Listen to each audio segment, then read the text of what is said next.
उस समय मैं 15 साल की थी। 9वीं में पढ़ती थी। रोजाना 6 किलोमीटर दूर साइकिल से स्कूल जाती थी। छुट्टी करना मेरी आदत नहीं थी। मौसम चाहे जैसा भी हो, मैं स्कूल रोज जाती थी। लेकिन फिर मेरे साथ कुछ ऐसा हुआ कि स्कूल जाने का मेरा मन नहीं करता था। घर में ही रहने लगी। सोचने लगी, ऐसा मेरे साथ ही क्यों हुआ। उन्हें मैं अंकल कहती हूँ। उम्र 55 साल से ज़्यादा।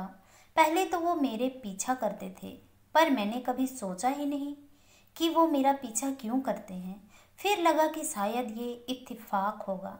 लेकिन एक दिन अचानक मुझे रोका। जिन्हें मैं अंकल कहती थी, उनकी बात सुनकर मेरे होश उड़ गए। पहली बार में लगा कि मुझे सुनने में गलती हो गई, पर मैं सही थी। असल में उस अंकल ने साइकिल से रुकवा कर कहा था, मैं तुमसे प्यार करता हूँ, मैं तुम्हारे साथ रिलेशन बनाना चाहता हूँ। पड़ोस में रहने वाला अंकल ने रोका तो पहली बार स्कूल जाने से डरी। ये बात सुनकर मैं दंग रह गई, हैरान थी, परेशान हो गई। मैंने कहा कि आपको मैं अंकल कहती हूँ, आप कैसी बातें कर रहे हैं। वो कहते हैं, सच में मैं तुमसे प्यार करता हूँ। मैंने फिर उनकी बात को बिना सुने वहाँ से चली आई। लेकिन वो पीछा करना नहीं छोड़ते थे, घूरते थे। आखिरकार मैं डर गई, परेशान हुई। लेकिन घर वालों को क्या कहती। शुरू में लगा कि कोई मेरी बात पर यकीन नहीं करेगा। मेरी उम्र 15 साल और वो 55 साल से ज़्यादा। लेकिन परेशान होकर अपनी पढ़ाई में पहली बार स्कूल जाना छोड़ दिया। घर पर ही रहने लगी, बिल्कुल परेशान। ना कुछ किसी से कहती थी, ना बात करती थी। फिर कुछ दिनों मेरी हालत देखकर माँ ने मुझसे पूछा। कई बार पूछने पर मैंने पूरी आप बीती सुनाई, घर में सभी को बताया। फिर घर वालों ने उस अंकल को समझाया। गांव के लोगों को भी पता चली ये बात। उन्होंने भी उस आदमी को टोका। बस यही बात उसे बुरी लग गई। कुछ हफ्ते बीते होंगे। रात का वक्त था, गर्मी में हम लोग सो रहे थे। तभी सोते हुए मेरे चेहरे पर कुछ जलता हुआ फेंक दिया गया। मैं चीखने लगी, चिल्लाने लगी। मेरा चेहरा जल रहा था, आंखों से कुछ नहीं दिख रहा था, सब कुछ अंधेरा छा गया था। लेकिन मेरे कानों में सब सुनाई दे रहा था। पता चला कि उसी अंकल ने मेरे चेहरे पर तेजाब फेंक दिया था। हमारा परिवार उस समय छोटे से गांव में रहता था। वहाँ पास में ही कोई अस्पताल नहीं था। घर के लोगों ने पुलिस में शिकायत की, लेकिन इलाज नहीं मिला।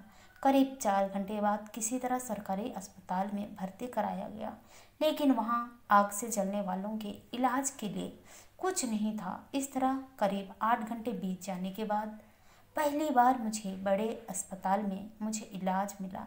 लेकिन वहाँ भी कोई खास इंतज़ाम नहीं था, पर इसके अलावा कोई रास्ता भी नहीं था। बहुत दिनों तक इलाज चला। मैं कुछ समझ नहीं पा रही थी, ऐसा क्यों होता है। कई महीनों तक मैं कुछ देख नहीं पाई। मेरे चेहरे का कोई ऐसा हिस्सा नहीं था जो बचा हो।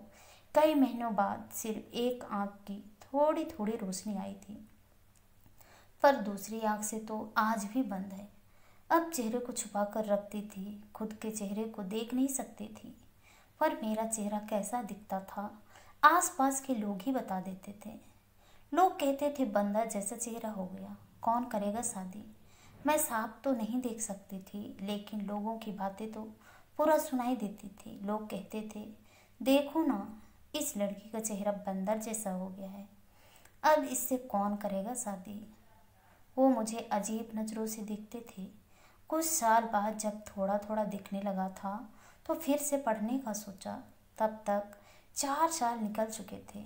4 साल बाद फिर से स्कूल गई, तो वहाँ पता चला कि मेरा नाम स्कूल से कट चुका है।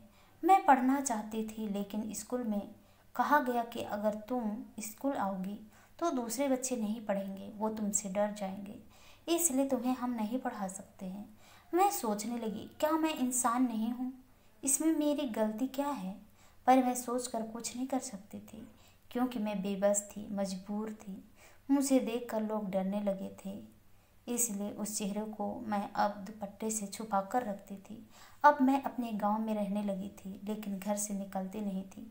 घर में कैद रहती थी, अखबार पढ़ती थी। कुछ साल पहले की बात है, अखबार से पता चला कि आगरा में कुछ एसिड अटैक वाली लड़कियां कैफ़े चला रही हैं। मैं भी आगरा जाना चाहती थी, पर आसपास के लोगों को पता चला तो बोलने लगे कि इसे भला कोई नौकरी क्यों देगा, इसकी सूरत देखकर तो लोग भाग जाएंगे। लेकिन मैं हार नहीं मानी। एक बार तो मेरे पापा भी वहाँ ले जाने को तैयार नहीं थे। फिर मेरी माँ की जिद की और फिर मेरे साथ आगरा गई। वहाँ मैं अपने चेहरे को छुपाकर कैफ़े पहुँची। वहाँ जाने पर जो एसिड सर्वाइवर काम कर रही थी, उन्होंने मुझसे कहा कि चेहरा क्यों छुपाया है? अगर तुम खुद को स्वीकार नहीं कर सकती तो दुनिया तुम्हें कैसे स्वीकार करेगी? फिर उस बात से मुझे हौसला मिला। मैंने तय कर लिया कि मैं अब आगे आऊँगी, मैं काम करूँगी। फिर उसमें मेरी ट्रेनिंग हुई, फिर मैं काम करने लगी। आज मैं कैफ़े में काम कर रही हूँ, एसिड अटैक पीड़ित लड़कियों को जागरूक कर रही हूँ। अब मैं बेहद खुश हूँ, क्योंकि एक समय था जब मौत की दुआ कर रही थी, चाहती थी कि मैं मर जाऊँ, लेकिन अब मेरा दोबारा जन्म हुआ है और अब मैं जीना चाहती हूँ। और ये चाहती हूँ कि एसिड को पूरी तरह से रोका जाए और फिर कोई लड़की मेरी जैसी हालत में नहीं आए। आशा करती हूँ दोस्तों आप लोगों को ये कहानी पसंद आई होगी। अगर कहानी पसंद आई तो कहानी को लाइक कीजिए, शेयर कीजिए, कमेंट कीजिए और ऐसी ही कहानी सुनने के लिए प्लीज़ हमारे चैनल को सब्सक्राइब जरूर कीजिए।